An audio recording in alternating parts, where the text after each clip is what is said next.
Selamat pagi anak-anak. Hari ini adalah pelajaran CNC dasar, CNC CAD Camp dasar pada mesin Emco Trend.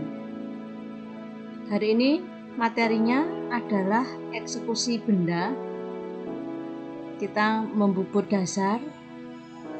Jadi setelah pertama-tama langkah yang kita lakukan adalah menuliskan program pada monitor, pada mesin, kemudian setting sumbu X dan Z.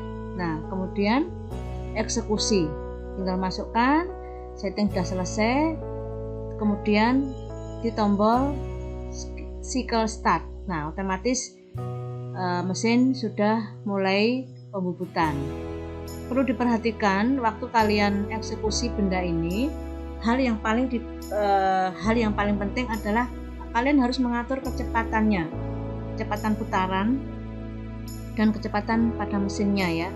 Jadi tidak boleh terlalu besar.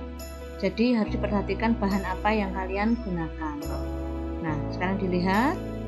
Nah, ini mulai proses pembuatan radius ya. Nah, ini berpindah dari pembubutan rata kemudian radius. Nah, sekarang adalah proses finishing untuk radiusnya. Nah, di sini kecepatannya dikurangi karena proses pembuatan radius ini harus sempurna. Nah, kalau sudah, nah ini hasilnya dari kalian praktek hari ini, yaitu eksekusi benda, yaitu pembuatan raja. Demikian anak-anak materi CNC pada hari ini. Kita berjumpa kembali minggu depan. Selamat pagi.